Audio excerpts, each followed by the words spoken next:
Todo empezó un sábado de calima, de esos en los que el aire de Sevilla pesa como el plomo. Encontré una cámara oculta dentro de mi detector de humo mientras cambiaba la batería. No era un dispositivo cualquiera, era una instalación profesional, una lente diminuta con conexión inalámbrica apuntando directamente a la puerta de mi dormitorio. A mis 69 años, viviendo solo en mi finca de olivos a las afueras de la capital, me hice la pregunta que ningún padre debería tener que hacerse. ¿Por qué querría alguien verme dormir? Para encontrar la respuesta, tomé una decisión de viejo sabueso. Dejé la cámara exactamente donde estaba. No dije nada. No llamé a nadie. Simplemente, empecé a prestar atención. 3 días después, mi hija me hizo una pregunta sobre algo que ocurrió en la intimidad de mi cuarto, un detalle que no podría haber sabido a menos que hubiera estado observando por aquel agujerito. Fue entonces cuando el suelo bajo mis pies se abrió y todo lo que creía saber sobre mi familia se hizo añicos. La revisión de las pilas de los sábados por la mañana era un ritual sagrado. Lo instauró mi difunta esposa, Elena, hace 3 décadas. Cada 6 meses, con la precisión de un metrónomo, tocaba cambiar las pilas del detector, probar las alarmas de monóxido de carbono y verificar la carga del extintor. Ella se marchó hace 4 años, pero yo mantenía la rutina. Era mi forma de seguir conversando con ella, de mantener viva una pequeña parte de su orden en este mundo que se me antojaba cada vez más caótico. Estaba subido a mi vieja escalera de tijera en el pasillo de la planta alta, desenroscando la carcasa del detector, cuando noté algo extraño. El peso no cuadraba. Pesaba demasiado para llevar solo una pila de 9V y un par de cables. Bajé la unidad completa y, bajo el flexo de la cocina, la abrí. Allí estaba. Un cilindro negro, minúsculo, alojado junto al compartimento de la batería. Una lente apuntaba a través de un orificio casi invisible perforado quirúrgicamente en el plástico. Me quedé allí sentado, en una de las sillas de mimbre, durante un minuto eterno, sin apenas aliento. Antes de jubilarme, fui auditor fiscal para el Banco Santander durante 38 años. Mis ojos habían escrutado fraudes de todas las raleas. Desvíos de fondos, redes de robo de identidad y estafas de seguros que harían palidecer al más pintado. Sabía reconocer un equipo de vigilancia cuando lo tenía delante. Aquello no era un juguete barato comprado en un bazar de barrio. Era tecnología de alta gama, cara, de la que requiere conocimientos técnicos reales para ser instalada y sincronizada. Me obligué a pensar con la lógica fría de quien analiza un balance de cuentas. ¿Quién tenía acceso a mi casa? ¿Quién tuvo la oportunidad y el tiempo? Mi vecino, Manolo, tiene una copia de la llave para emergencias, pero Manolo tiene 74 años y todavía cree que el mando a distancia es un invento del diablo, apenas acierta a poner el microondas. El técnico de la caldera vino en octubre para la revisión obligatoria de la junta, pero no le quité el ojo de encima y nunca subió a la planta de arriba. Mi nieto, Mateo, estuvo aquí en la Semana Blanca de febrero, pero a sus 20 años le interesa más mi viejo tractor John Deere que los detectores de humo. Y luego estaba mi hija, Sandra. Había estado viniendo todos los domingos sin falta desde que se mudó de vuelta a Andalucía desde Barcelona hace 3 meses. Decía que quería ayudarme con las tareas de la casa, que le preocupaba que viviera solo a mi edad, tan lejos de todo. Sandra había pasado horas en cada habitación de esta finca. Sola. Me froté los ojos, sintiendo el cansancio de los años. No, era una locura. Sandra es mi hija, mi única hija. ¿Cómo iba a espiar a su propio padre? Pero mientras mi corazón lo negaba, mi cerebro de auditor procesaba detalles con la frialdad de una hoja de Excel.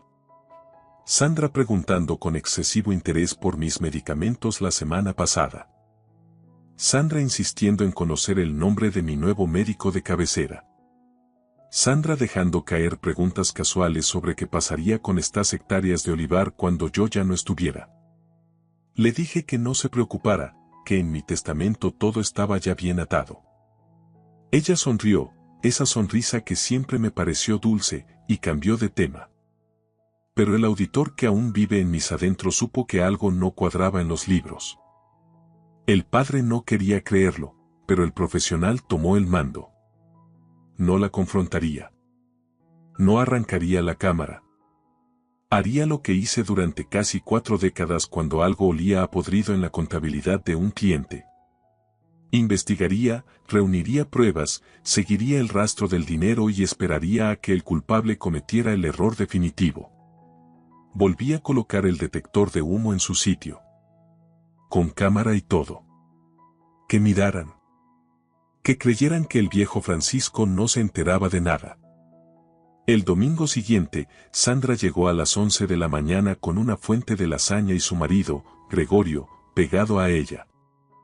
Gregorio es un perito de seguros de Madrid, un tipo silencioso, de los que dejan que su mujer lleve la voz cantante mientras él se dedica a observar y calcular.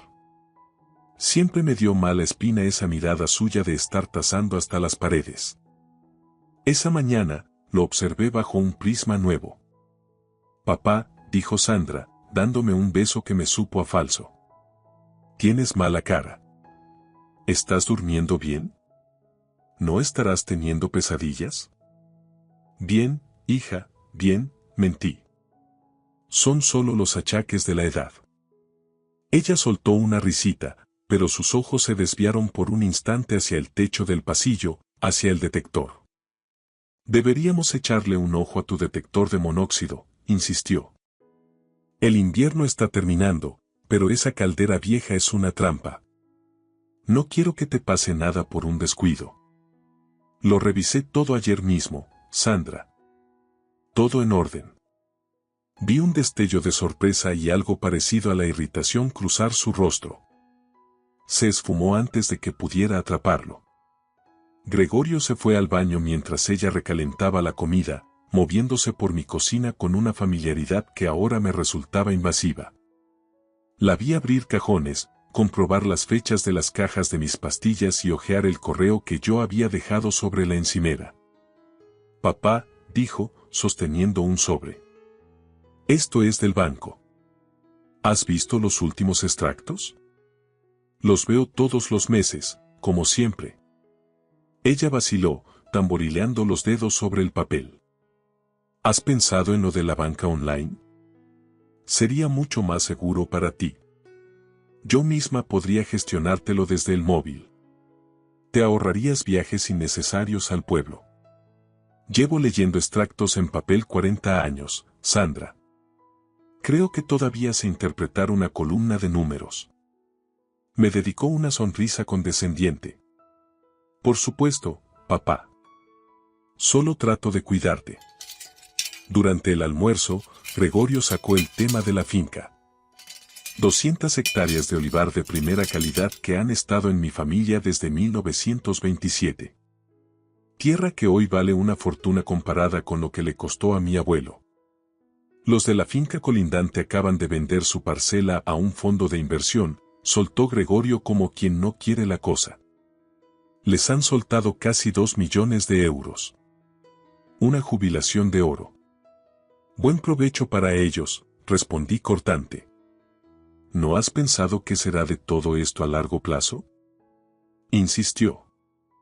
Es mucha carga para un hombre solo. Lo miré fijamente a los ojos, con la misma intensidad con la que interrogaba a los gerentes que intentaban ocultar facturas falsas. El largo plazo todavía no ha llegado para mí, Gregorio. Se hizo el silencio. Cuando se marcharon, Sandra me dio un abrazo demasiado largo, de esos que parecen ensayados frente a un espejo. Te quiero, papá. Lo sabes, ¿verdad? No quiero que te falte de nada. Lo sé, hija. En cuanto su coche se perdió por el camino de tierra, hice una inspección a fondo. Encontré 3 cámaras más. Una camuflada en la lámpara del salón, otra en el reloj de la cocina y una tercera en mi despacho, apuntando directamente a mi escritorio, donde guardo los documentos financieros. Mi hija había convertido mi hogar en un panóptico. Esa noche no dormí. Me quedé mirando al techo, consciente de que el ojo del detector me observaba.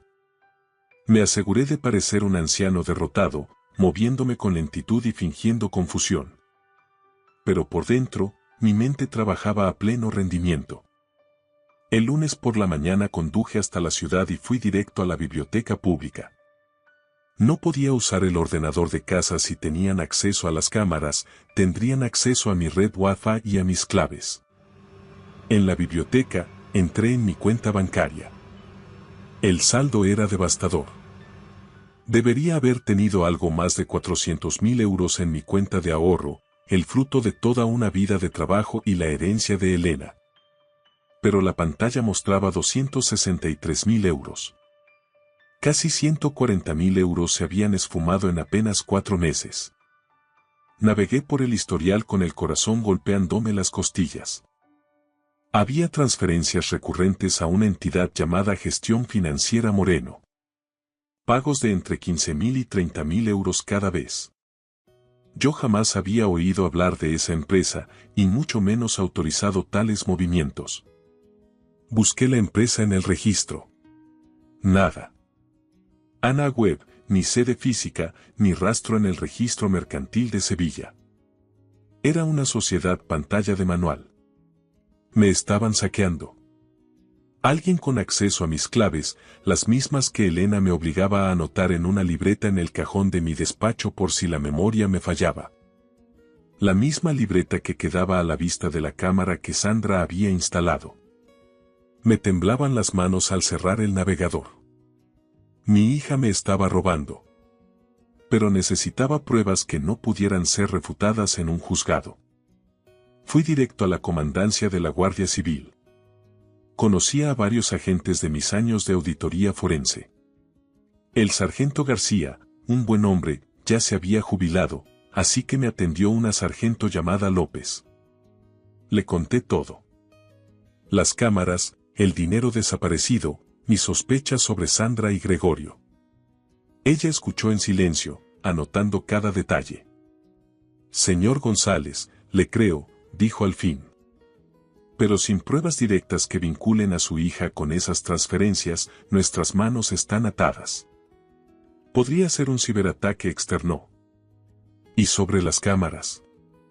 Si ella tiene llave y usted le permite la entrada, alegarán que era por su propia seguridad ante una supuesta demencia. Entendí perfectamente. Había estado en el otro lado de la mesa demasiadas veces. ¿Qué puedo hacer entonces?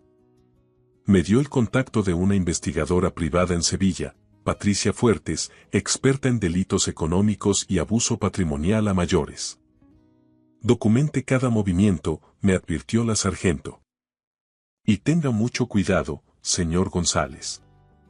Si están haciendo esto, no se van a detener. Estos casos siempre escalan. Me fui a casa con la palabra escalar martilleando en mi cabeza.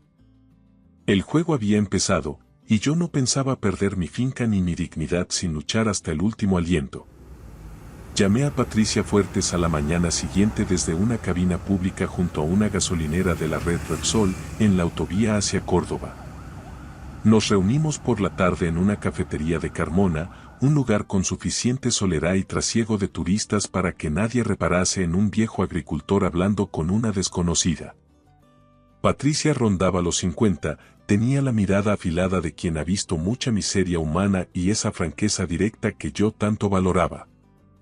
Había sido inspectora forense en la Comisión Nacional del Mercado de Valores, CNMV, durante 15 años antes de establecerse por su cuenta. Se lo conté todo, desde la primera cámara hasta el descuadre de mi libreta de ahorros. No me interrumpió ni una sola vez. Cuando terminé, dio un sorbo a su café solo y asintió con una mueca amarga. Esto sigue un patrón de manual, Francisco. Lo llamamos abuso patrimonial. Hijos adultos que sienten que la herencia es un derecho presente y no una expectativa futura. Empiezan con la vigilancia para aprender sus rutinas y hacerse con sus claves. Luego pasan al expolio financiero. El último paso, el más peligroso, es el control legal absoluto. ¿Control legal? Pregunté, sintiendo un escalofrío que no tenía que ver con el aire acondicionado del local. Poderes notariales de carácter preventivo, sentenció ella, o una demanda de medidas de apoyo, lo que antes llamábamos incapacitación judicial. Una vez que logran que un juez o un notario les dé el control, pueden vender su finca, vaciar sus fondos de inversión e incluso decidir en qué residencia lo ingresan. Todo con el sello del Estado. Todo legal. Se me heló la sangre. Recordé a Sandra preguntando por mi médico de cabecera en el centro de salud, interesándose por si tenía lagunas o si me sentía desorientado al despertar. Estaba preparando el terreno. ¿Cómo los frenamos, Patricia? Primero, con evidencias irrefutables. Yo rastrearé esas transferencias. Gestión financiera Morán apesta a sociedad pantalla y en este país, por muy listos que se crean, siempre queda un rastro de papel en el registro mercantil. Segundo, necesitamos vincular a su yerno. Ese tal Gregorio es el cerebro logístico, estoy segura. Tercero, documentaremos cada cámara. Modelos, frecuencias y direcciones IP. Y entonces, volveremos a la Guardia Civil con un atestado que el juez de guardia no puede ignorar. Hizo una pausa y me miró con una mezcla de respeto y advertencia. Pero Francisco, si su hija está metida en esto hasta el cuello, confrontarla sin protección es peligroso. Cuando esta gente se ve acorralada y ve que el botín se les escapa, pueden volverse violentos. ¿Tiene algún sitio seguro donde quedarse? Pensé en mi finca, en la tierra que mi abuelo roturó con mulas y sudor bajo el sol de justicia de agosto. No me muevo de mi casa, dije con firmeza. Esa tierra es mía y de la memoria de mi mujer. No me van a echar de allí como a un perro viejo. Durante las siguientes 2 semanas, Patricia se sumergió en las cloacas de las finanzas mientras yo interpretaba el papel de mi vida. El de un anciano en pleno declive cognitivo. Arrastraba los pies al caminar por el porche, repetía anécdotas del servicio militar 3 veces en la misma cena y le hacía a Sandra la misma pregunta sobre el tiempo con apenas 5 minutos de diferencia. Ella se lo tragaba todo con una mezcla de satisfacción y fingida pena. «Papá, ¿te has tomado hoy la medicación para la cabeza?», me preguntó un domingo, mientras servía el café. «¿Qué medicación, hija?». Si yo no tomo nada de eso. La de la atención y la memoria, hombre. La de la caja azul, la que te trajo el especialista. Yo no voy a ningún especialista, Sandra. Mi médico es el de siempre, el del pueblo. Ella sonrió con esa condescendencia hirviente, como quien calma a un niño que insiste en que el cielo es verde. Claro que sí, papá. Yo misma fui a la farmacia de guardia el mes pasado por ellas. Estás un poco despistado, pero no pasa nada, para eso estamos nosotros. Ella nunca había pisado la farmacia por mí, pero quería sembrar en mi propia mente la duda de mi cordura. Tal vez tengas razón, dije bajando la cabeza, se me olvidan las cosas. Sus ojos se iluminaron con un brillo depredador que me revolvió el estómago. Esa noche, Patricia me llamó a mi móvil limpio, el que había comprado en un locutorio de Sevilla. Francisco, tengo el informe. Gestión Financiera Morán se constituyó hace 6 meses. El administrador único es Gregorio Morán. Tu yerno ni siquiera se molestó en usar un testaferro. Creyó que un viejo jubilado en una finca nunca sabría mirar en el registro mercantil. He rastreado los fondos.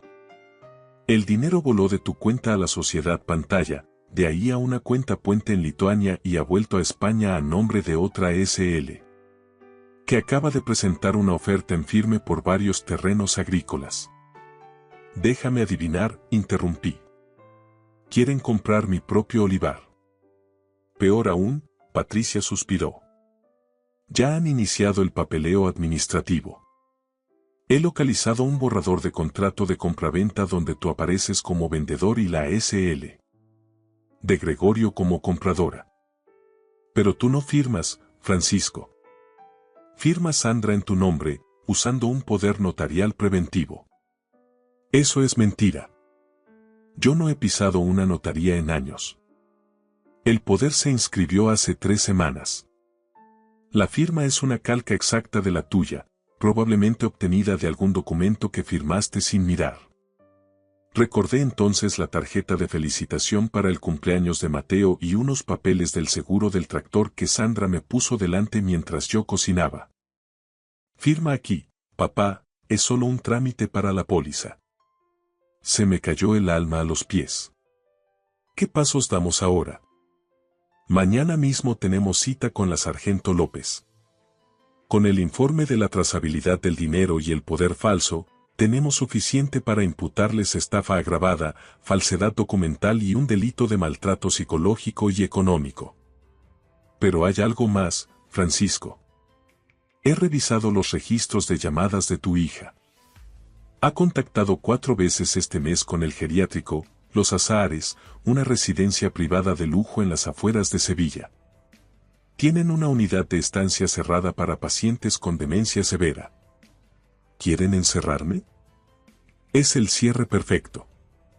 Con el poder legal en la mano y un informe médico que confirme que no puedes valerte por ti mismo, te ingresan por tu propio bien, venden la finca a su propia empresa por una fracción de su valor y se quedan con el resto del capital mientras tú pasas tus días sedado en una habitación de pago. Colgué el teléfono y me quedé a oscuras en el salón, sintiendo el peso de los siglos sobre mis hombros.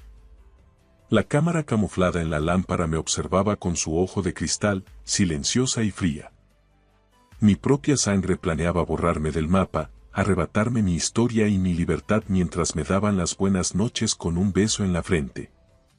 Miré fijamente hacia la cámara y susurré. Se os ha acabado el tiempo. A la mañana siguiente, en la comandancia de la Guardia Civil de Sevilla, la sargento López y 2 agentes del equipo de delitos económicos, EDITE, revisaron las pruebas de Patricia.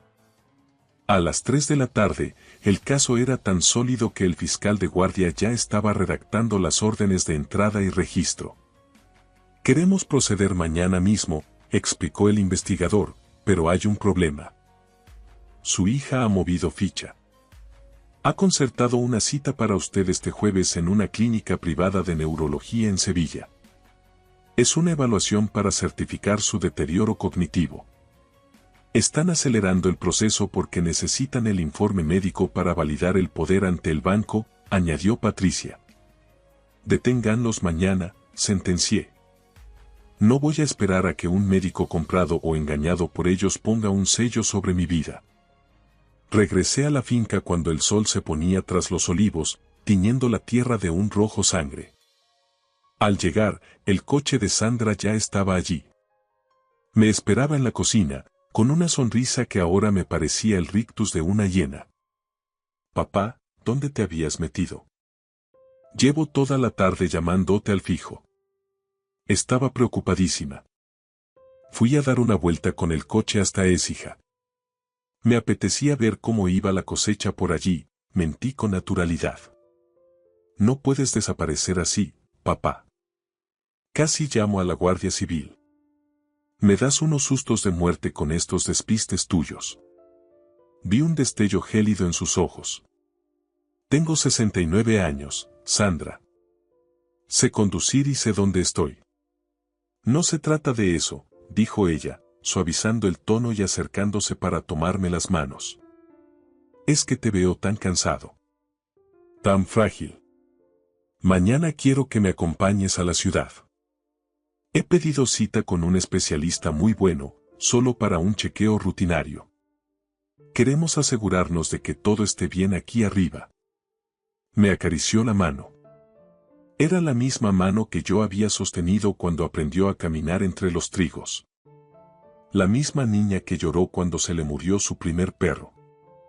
¿En qué momento el dinero le había secado el alma? El jueves, ¿verdad? En Sevilla, dije, fingiendo sumisión. Ella parpadeó, desconcertada por un instante. ¿Cómo? ¿Cómo sabías que era el jueves? Le devolví una sonrisa vacía, la misma que ella me había estado regalando durante meses. Me lo dirías el domingo pasado, hija. Ya sabes que se me olvidan las cosas. Ah. Sí, respondió ella despacio, escrutando mi rostro en busca de una trampa. Debió ser eso. Se marchó 20 minutos después. Me quedé en el porche viendo cómo sus luces traseras se alejaban por el camino de tierra. Mañana, al alba, la Guardia Civil llegaría a su piso de Sevilla. Esa noche no pegué ojo. Me quedé junto a la ventana, velando mi tierra y la memoria de Elena, sabiendo que el amanecer traería el fin de mi familia, pero el rescate de mi dignidad. A las 7:45 de la mañana, el silencio de la campiña se rompió con el rugido de los motores. Vi los vehículos de la Guardia Civil subiendo por el camino de tierra, 3 patrullas que avanzaban rápidas, levantando una nube de polvo rojizo bajo la luz dorada del amanecer. Salí al porche, con el corazón firme pero pesado. Señor González, dijo la sargento López al bajar del primer coche. La operación está en marcha ahora mismo. ¿Y Sandra? ¿Dónde está mi hija? Hay 3 unidades en su domicilio de Sevilla, en la zona de Nervión.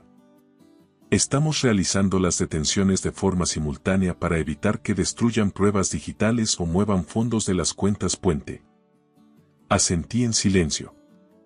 La sargento me aconsejó que me quedara en la finca, pero el auditor que fui durante casi 40 años necesitaba ver el cierre del balance.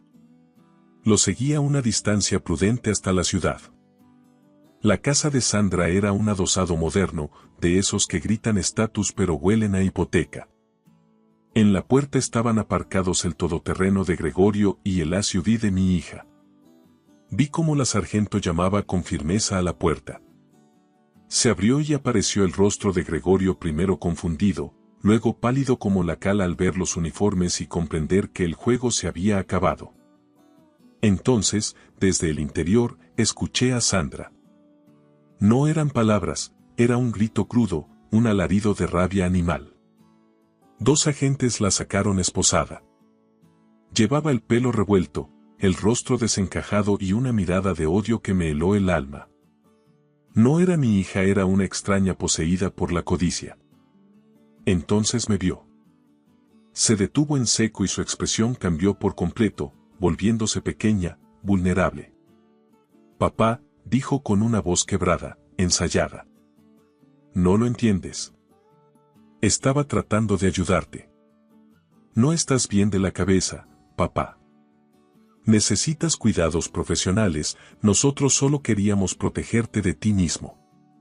No dije nada. Mantuve la mirada fija en ella hasta que su máscara se desmoronó por completo.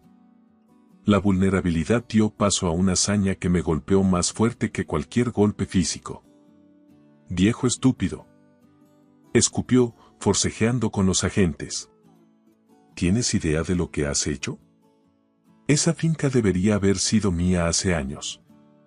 Deberías estar en una residencia bien lejos de aquí, pero sigues aferrado a esa tierra muerta, tirando el dinero en impuestos y en arreglar tractores viejos mientras Gregorio y yo nos ahogamos para llegar a fin de mes. Esa herencia nos pertenece. Entonces recuperé la voz, aunque me vibraba en el pecho. Te quería, Sandra. Todo lo que Elena y yo construimos, cada olivo plantado, era para ti y para Mateo. Solo tenías que haber esperado, haber preguntado, haber confiado en tu padre. Ella soltó una carcajada amarga, un sonido seco que resonó en toda la calle. ¿Confiar en ti? Nunca escuchabas. Mamá era la única que entendía lo que era ambicionar algo más que este polvo. Cuando ella murió, tú deberías saber. Se calló, pero el silencio gritó lo que no se atrevió a decir. Que yo debería haber muerto con ella para dejarles el camino libre. Se los llevaron en coches diferentes.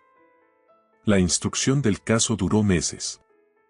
Patricia Fuertes fue implacable rastreando cada transferencia, y la Guardia Civil armó un atestado tan sólido que el fiscal no tuvo que esforzarse demasiado. Habían robado más de 140.000 euros, falsificado mi firma en un poder notarial preventivo y urdido una trama para comprar mi propia explotación agrícola mediante una sociedad interpuesta por una miseria. En el juicio, celebrado en la audiencia provincial, su abogado intentó alegar preocupación genuina y un supuesto deterioro cognitivo por mi parte. Pero cuando presenté las grabaciones de las cámaras que ellos mismos instalaron y los informes de auditoría que yo mismo realicé sobre mis cuentas, el juez dictó sentencia.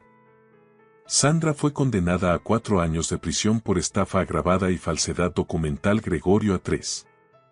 Sus licencias profesionales fueron revocadas y sus bienes embargados para cubrir la restitución del dinero. El día que dictaron sentencia, Sandra pidió hablar conmigo a través de su abogado. Dije que no. No me quedaban palabras para ella. La verdad es que, a veces, por las noches, extraño a la niña que recogía flores entre los olivos. Pero esa niña y la mujer que me puso un ojo electrónico en el techo para saquearme mientras dormía no son la misma persona. Quizás nunca lo fueron. Mateo vino a visitarme el mes pasado. Tiene 21 años y está terminando su carrera en la Universidad de Málaga. Venía cabizbajo, queriendo pedir perdón por los pecados de su madre. Lo detuve antes de que terminara. Le dije que la culpa no se hereda, que la sangre no es una condena. Caminamos juntos por la linde de la finca. El trigo crecía verde y fuerte, y los olivos prometían una cosecha histórica. Abuelo, dijo, ¿qué va a pasar con todo esto ahora? Le conté que había rehecho mi testamento. La finca pasaría a él cuando yo no estuviera, pero bajo un fideicomiso gestionado por una entidad independiente hasta que cumpliera los 30 años. También había blindado fondos para los estudios de sus futuros hijos. Mateo lloró y me abrazó con una sinceridad que no sentía en esa casa desde que Elena se fue. Me miró con los ojos de su abuela y prometió que la tierra seguiría en la familia. Miro hacia atrás y me doy cuenta de lo cerca que estuve de perder mi libertad, mi casa y mi propia identidad. Si no hubiera tenido la disciplina de auditor para notar aquel detector de humo, hoy sería un número más en un geriátrico, sedado y olvidado. Sucede más a menudo de lo que la gente cree en este país, pero muchas víctimas callan por vergüenza, por el dolor de admitir que sus propios hijos son sus verdugos. Si estás leyendo esto y sientes que algo no encaja en tu propia casa, confía en tu instinto. Documenta cada detalle y busca ayuda profesional. El amor filial no es una excusa para la explotación, y el apellido no es una licencia para robar. Tengo 70 años ahora. Sigo en mi finca, sigo cuidando de mis tierras y sigo cambiando las pilas del detector de humo cada 6 meses, tal como Elena me enseñó. Las cámaras se han ido, mis cuentas están seguras y el aire vuelve a ser limpio. Sigo aquí. Sigo en pie. Y sigo siendo el dueño de mi destino. Gracias por escuchar mi historia hasta el final. Si resonó contigo, dale like, escribe en los comentarios qué fue lo que más te tocó y no olvides decir de dónde eres. Suscríbete al canal, vienen muchas más historias.